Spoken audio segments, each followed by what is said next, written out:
Parliament building. Yeah. How do you feel when you walk past it? Still sore? The Scottish Parliament? Yeah. Yeah, well, no, it's okay now. But they, having spent a lot of money to create it, they're now spending a lot of money to change it. So it's costing the Scottish taxpayer more and more money all the time. Mm-hmm.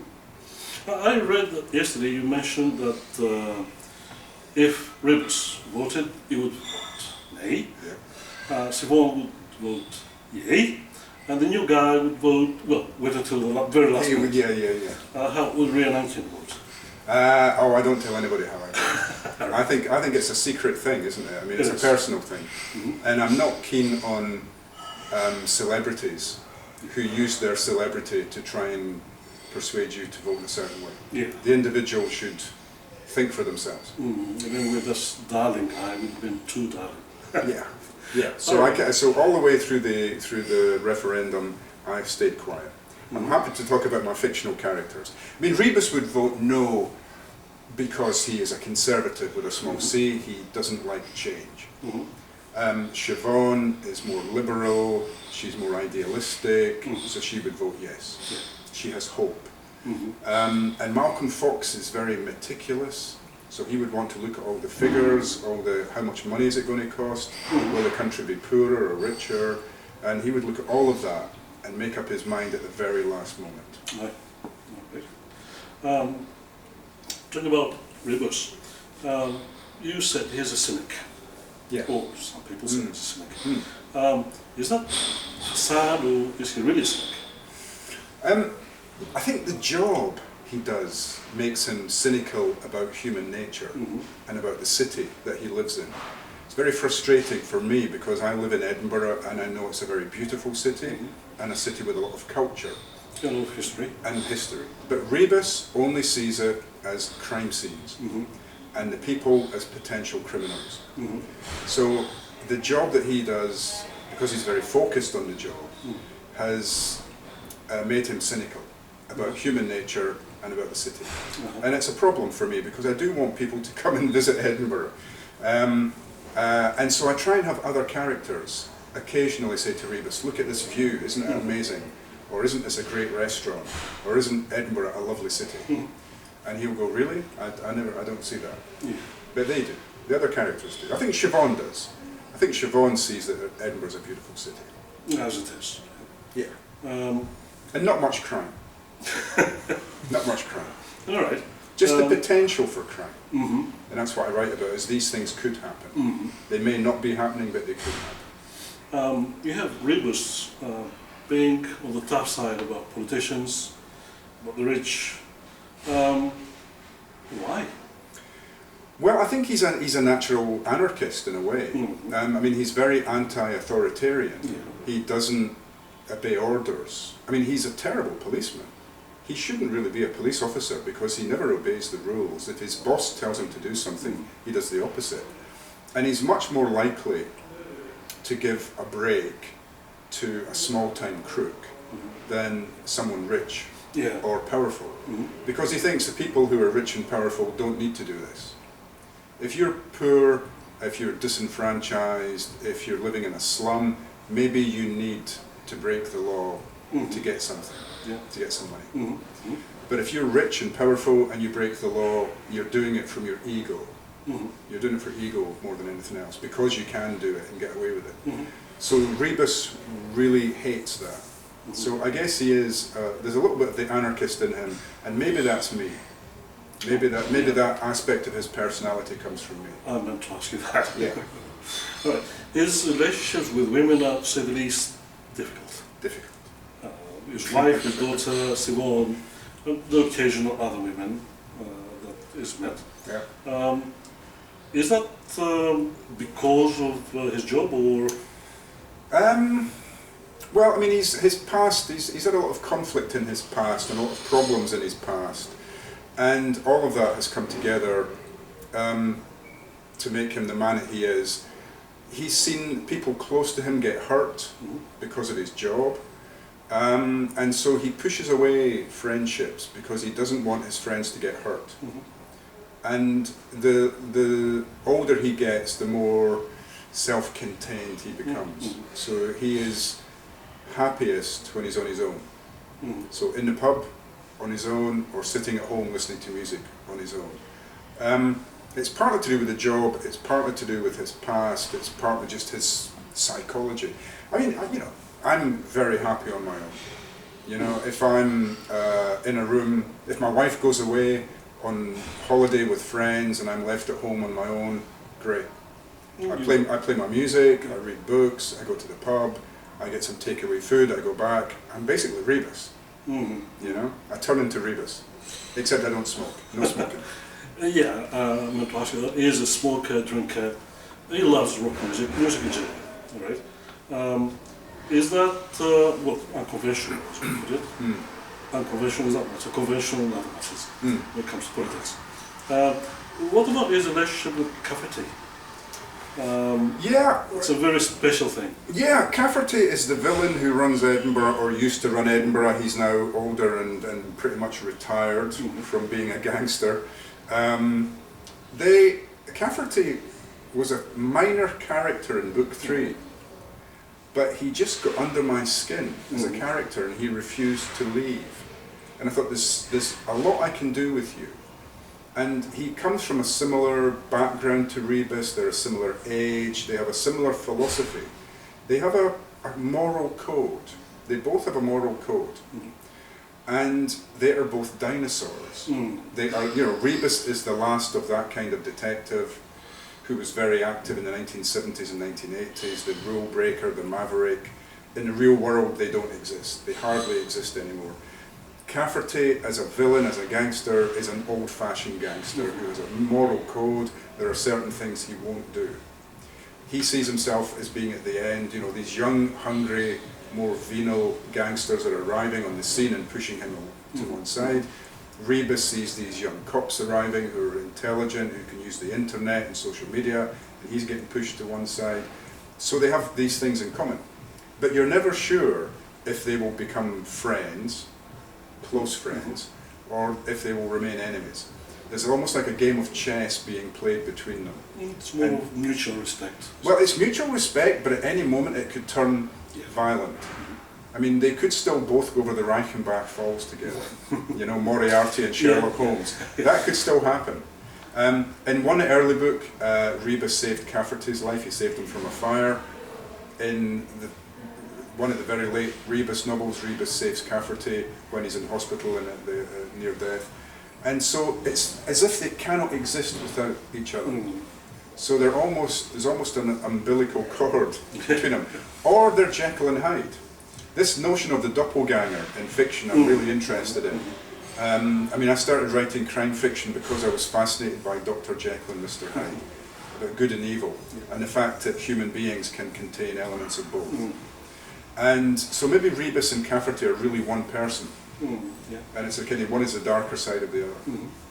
Well, we mentioned the detective story, or the crime genre in general. I don't know if you know that P.D. James just passed away. Yesterday, Any comments?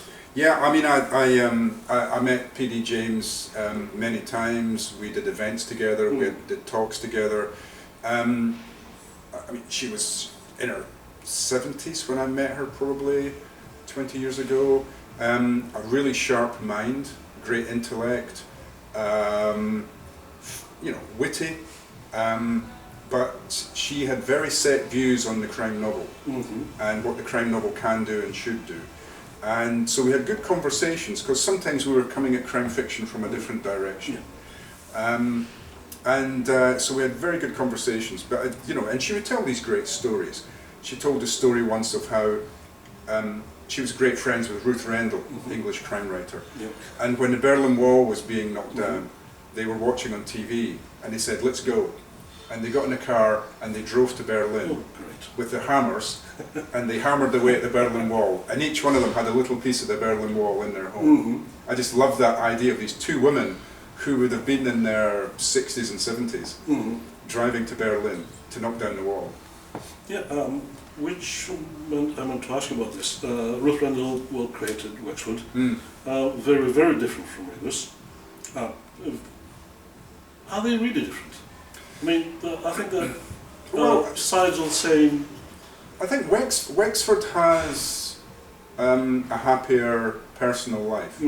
He's very close to his wife, so you do get some family stuff with him. His daughters, So you often go back to the family. You get to see him when he's not working on a case. Rebus is always working on a case. He has no personal life. And he is fixated by police work. He is obsessed by it. And it is his whole life. Without police work, he almost ceases to exist, which is why he couldn't really retire. Yeah. But also Ruth Rendell and P.D. James did this as well to a certain extent, chose not to age their characters in real time. So Wexford gets old very slowly. Adam Dalgleish gets old very slowly. Whereas Rebus, each case is another year of his life. So when I wrote the first book, 1987, he was already 40. So 2007, he was 60, and so it goes. And so I'm always very conscious that there are not many books left before Rebus really has to retire. Before you became a full-time writer, you've done other jobs. How has that affected your approach to life like this? I mean, I don't think it's had any effect on the writing. It was quite useful to have a daytime job in the early days because it really focused my time. When I only had a certain amount of hours a day that I could write in the evenings or first thing in the morning or at weekends, I would be really focused. When I became a full-time writer, I would sit around for hours and hours and hours doing nothing because I knew I could start in the evening and still do some work. But the jobs I had were just jobs to make money. I mean, you know, I grew up in a working class family. My parents left school at 14, 15, worked in factories, worked in a dockyard, a shipyard, worked in a shop. They had no learning, they didn't really read books. I was the first member of my family to go to university. But I was very aware that you worked. And so when I had summer holidays or Easter or Christmas, I would go and work in a chicken factory or a vegetable processing factory to make money, because that's what you do if you're working class, you work.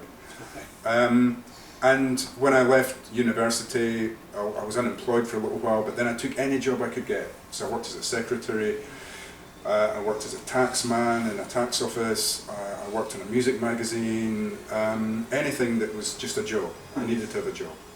And then my wife said to me, 1990, she said, look, if you want to be a full-time writer, this is the time to do it. We need to try it now.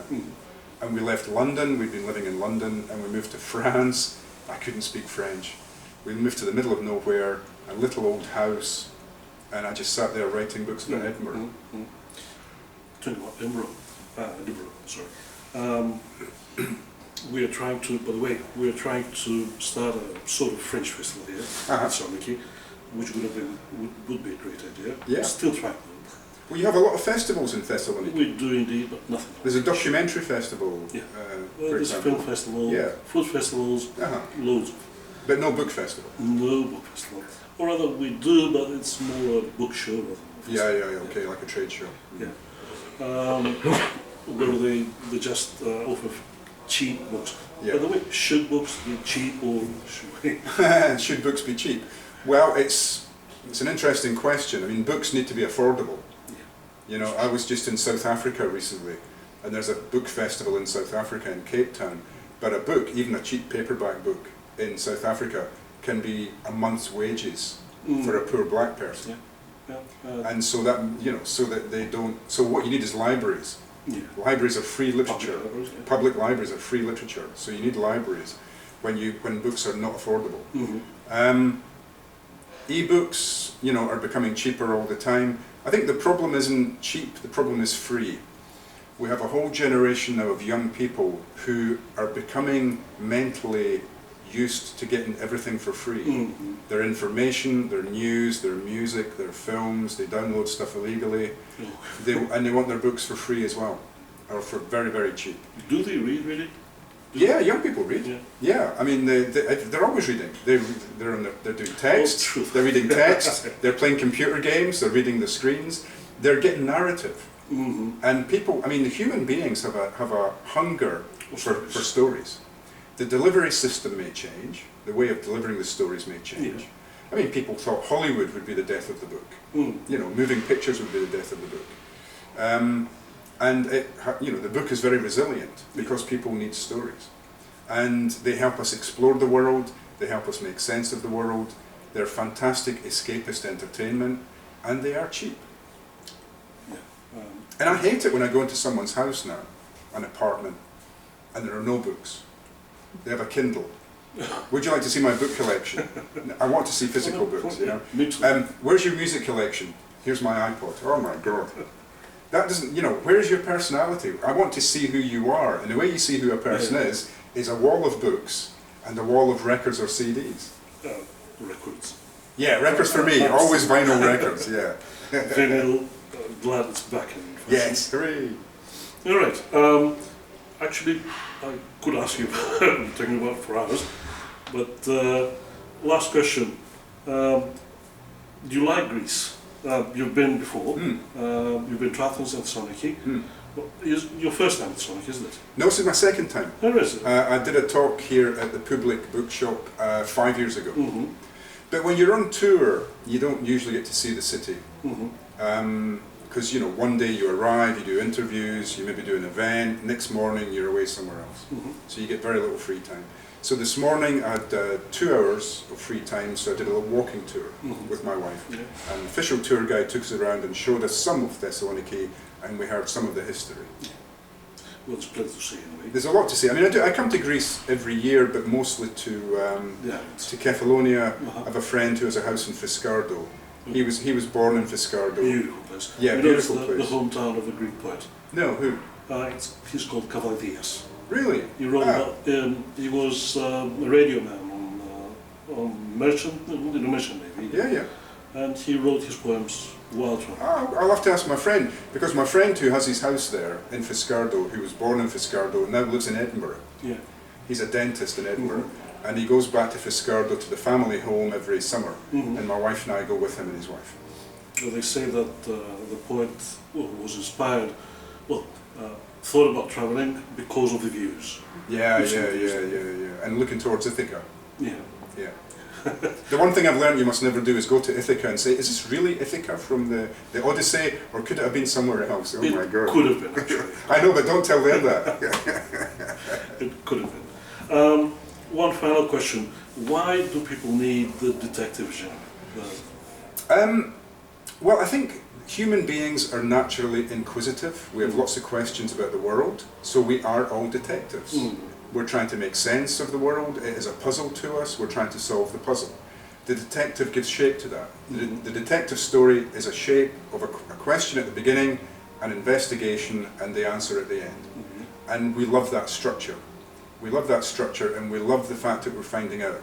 Now, within that structure, you can talk about a great sense of place. So, if you want to find out about Edinburgh, detective fiction, Los Angeles, if I'm going anywhere in the world, I look for the detective fiction, because you get a great sense of the culture, the people, the history, and the social problems, And so detective fiction can give you all of that. It gives you a strong, interesting central character who is usually flawed in some way. They're put in danger, put in jeopardy. And at the same time, you're asking the reader very big moral questions. The big question that all crime fiction comes back to is, why do we human beings continue to do terrible things to each other throughout history? And it's a very easy question to ask, but a very difficult question to answer. That's indeed, yeah, a very hard one. Right, Ian Rankin, thank you very much. Thank you. Hope to see you again soon. I hope so. Maybe at the Thessaloniki Literary Festival. Yeah, or in Edinburgh. Or in Edinburgh. Always in Edinburgh at the Oxford Bar. Oh yeah. I didn't live far from it. I lived in Darlow down in Yorkshire. Ah, yeah. But I never got a chance to come. Next time. I will. Next time.